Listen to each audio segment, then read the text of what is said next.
To be here, so say a few words about yourself and then Gary go writes ahead with your stuff. reading. Stick with this, you'll get it. That smell. It's obvious that little Johnny's diaper is full and needs changing. I don't see him, but he's in the room somewhere. I start to yell for him and my wife Myra, but my voice comes out as more of a harsh bark. How long have I had this cold? A week? 2? I can't remember. Maybe it was when I gave little Johnny my keys to play with. Kids that age are walking crap. What's the word for it? You know, that thing in a lab where they all grow germs on purpose. Anyway, kids are germ carriers. At one point I was sick for a year, right after he started daycare. I thought I had the big A, or cancer, or something. I've never been so sick in my life. That I could remember anyway.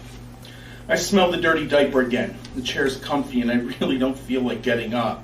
There's a guy sitting across from me. He looks kind of familiar. Are you okay? He asks me. I nod. My throat is still sore. I see my cup with a blue straw on the table beside me. I reach over, but without my glasses I misjudge the distance and knock it to the floor. The liquid spreads out in all directions. Petri dish! That's the word, Petri dish. That's okay, I'll get that, the man says and asks, how was your nap? Fine, I croak as he grabs half a box of tissues. Have you seen Myra? She's here somewhere, the guy says, and he wipes up the spill. I remember that yesterday. She came back from the store with moon pies and a cake for little Johnny's birthday. She needed a new box of candles since we couldn't find any of the old ones. 13 going on 30, she joked, and she's right. I don't tell her that before she returned with the cake, I caught him smoking out in the garage. I tell the man, she needs to change little Johnny's diaper. It stinks. Myra hates changing diapers. Says the smell makes her gag. Who ever heard of a mother who doesn't change diapers? Pain in the ass, that's what it is. Sometimes I just wait her out so she's forced to do it. The young man stands up and throws the used tissues in the trash can. Thank you, I tell him. He walks to my bureau and picks up an object. It's a paperweight that my boy got me on a field trip to the Smithsonian in the 6th grade. A fish in a lucite block.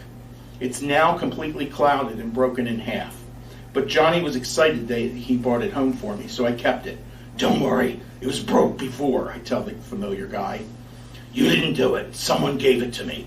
But it's old, like me. Old, like me? When did I get old? I still don't remember that exact moment. I'm going to have to go back to the job soon. It's been a nice vacation, but have you seen Myra? I ask. She's around somewhere, he says, but he doesn't look for her. Tell her I'm ready to go to the restaurant. They don't have room service at this hotel, do they? He hesitates before answering me. I don't think so. Johnny boy, I say and look at him. He smiles back at me. He grew up handsome. It's okay, I tell him. It's nice of you to come out all this way to see your old man. You know, your mom talks to me in my dreams. She's watching over us. She told me so. Johnny starts to tear up a little. I want to stand up and hug him, but these old legs of mine are practically useless. I'm in a home, aren't I? He nods. The room is confusing. It's not my living room, but it's familiar. It's got some of my stuff. Photos of the family, Myra, little Johnny, and me together. I forget who took that one. That guy standing in my room is holding the fish block little Johnny gave me. Hey you! Put that down! That's mine! My son gave that to me! He stares at me a second, then puts it back down on the counter. Look! You broke it! My son gave that to me and you broke it! Go on, get out of here! He looks at me a minute and starts talking gibberish.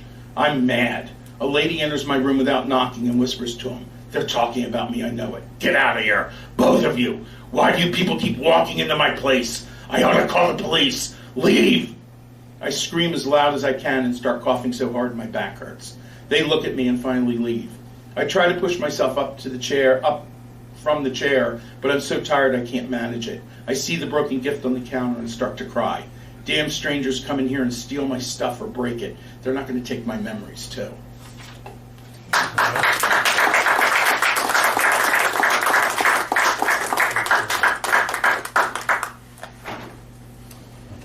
Cass Sobey is up next.